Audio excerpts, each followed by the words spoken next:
I'm going to talk about Psalm 23 today, and I have a story to share about why I chose it. I had always associated Psalm 23 with funerals, and outside of funerals, I hadn't really thought that much about it. I just knew that we read it as a source of comfort in trying times. Recently, that changed.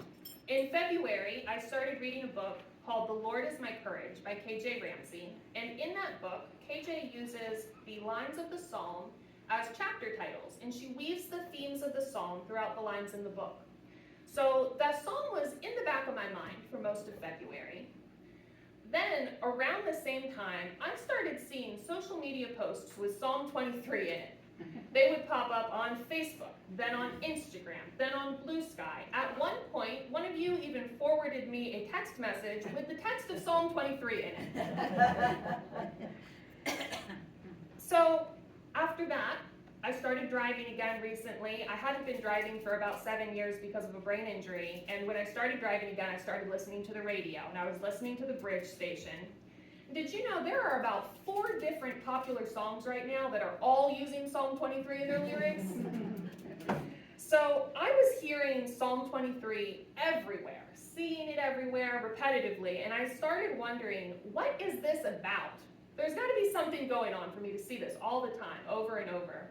Then when Pastor Christine originally asked me to preach on May 11th, I said, okay, let me look on the lectionary and see what's scheduled.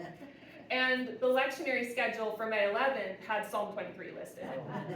So I said, okay, God, assignment communicated. I will preach on Psalm 23. So before I begin, I'm going to read Psalm 23 for you from the English Standard Version. The Lord is my shepherd. I shall not want. He makes me lie down in green pastures. He leads me beside still waters. He restores my soul. He leads me in paths of righteousness for his name's sake. Even though I walk through the valley of the shadow of death, I will fear no evil, for you are with me. Your rod and your staff, they comfort me. You prepare a table before me in the presence of my enemies. You anoint my head with oil. My cup overflows. Surely goodness and mercy shall follow me all the days of my life, and I shall dwell in the house of the Lord forever. David, the second king of Israel, who was once a young shepherd to his own herd of sheep, wrote this psalm. We hear these words and this metaphor, God as shepherd, so often, but we don't necessarily always think about the nitty-gritty details of what life was like for a shepherd back in David's days. It makes sense that we hear this metaphor throughout the Bible, considering shepherding is one of the oldest occupations. It's easy for us to read this psalm and think, God protects us. That's nice, that's reassuring. But to truly grasp David's meaning in calling the Lord a shepherd, we have to know what shepherd meant to David himself, and what David's life was like when he was a shepherd. So David was a shepherd as a young boy. My understanding is he was about 10 to 15 years old when he was shepherding for his family while his older brothers were called out to war. As David writes the beginning of this psalm, he relates God's role in our own lives to the role that he played in the lives of his sheep. He led them to grassy fields to eat. He brought them to water to drink. He kept them from wandering too far away with his staff, and he fought predators for them with his rod. Shepherds have to know the terrain like the back of their hand. They need to know where to find food and water, when and where to expect predators, where they'll encounter mountains and valleys. Being a shepherd didn't mean lounging on a hillside by a river while the sheep graze safely around him, although that might be the image that comes to mind when we think of shepherding. Surely, David felt the weight of his responsibility both to these animals and to the livelihood of his family. He labored over their safety and their well-being. Can you imagine the immense responsibility that he must have felt as a child, tending to an entire flock of sheep day in and day out alone? Nowadays, we think long and hard before we give a child their first pet, much less make them responsible for an entire flock of animals that, let's face it, aren't known for being the most intelligent. Jumping forward a few years, 1 Samuel 17 tells us the story of when David, still a young shepherd, arrives at the battle between the Israelites and the Philistines to deliver food. David convinces King Saul to let him fight Goliath by telling him how dangerous it was to be a shepherd and how much effort was involved in keeping his sheep safe. He tells Saul of fighting off lions and bears to protect his flock, and that the Lord is the reason for his triumph. David explains that with the help of the Lord, he was able to strike down both lions and bears and rescue sheep directly from their mouths, something that would be an intense battle for anyone, much less a child.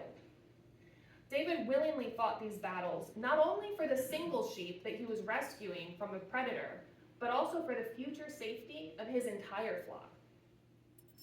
All of us have been through troubling times that we've had to fight through, be it a literal or a figurative fight for our lives. Psalm 23 is a popular psalm to read during those times of distress and hardship. The reassurance that our God is a shepherd, just as willing to fight off lions and bears, as the more mundane daily trudge of leading us where we need to go.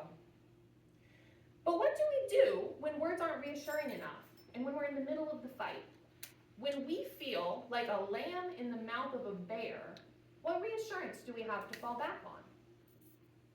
Well, looking at the rest of the psalm, we see the wisdom David has gained between his time as shepherd and his role as king when he likely wrote the psalm. When he says, "Even though I walk through the valley of the shadow of death, I will fear no evil, for you are with me," David's speaking from experience. He's led his sheep through dangerous valleys and felt God's presence beside him while he did it. By the time he writes these words, he's already raised his sheep, fought Goliath, and spent a great deal of time on the run from Saul. So that's all to say that David knows what he's talking about when it comes to the valley of the shadow of death. The comfort that we get from this psalm, from the knowledge of a prepared table and overflowing cup, comes from the benefit of David's hindsight, and from the knowledge that this story of God and David is the story of Christ and us. It's no accident that David talks about shepherding and then Jesus comes along just to call himself the Good Shepherd. It's foreshadowing. We are Christ's sheep, even when we feel alone, attacked, and weak. We can rest assured that the Good Shepherd is fighting with us and alongside us in the struggle. The psalm doesn't promise us there will be no struggles. It promises us that we are in the presence of the Lord even when we are before our enemies. Psalm 23 reminds us that regardless of what is happening in our lives and around us, no matter what wonderful or terrible things might happen, goodness and mercy follow us. The Lord provides for us spiritually the same way David provided for his sheep. In Matthew 4:4, Jesus tells us, "Man shall not live on bread alone, but on every word that comes from the mouth of God." Jesus, the living word, the Good Shepherd, came to sustain and restore our souls. Through the living word, we are grounded and encouraged. In the tumultuous times we're living through today, we can look to Psalm 23 as evidence of Jesus' love for us and his intimate knowledge of what is on our hearts. Now, when I think of Psalm 23, I don't only think of funerals. I think about how good shepherds know their sheep. This is exactly what David exemplifies in this psalm, and what Jesus directly tells us in John 10:14, when he says, "I know my sheep, and they know me." Jesus knows each and every concern weighing us down, be it for ourselves or our wider community.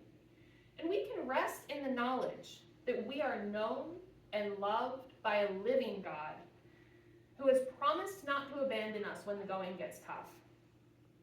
This is what it means to dwell in the house of the Lord, where we are invited to reside now and for eternity. Thanks be to God. Amen.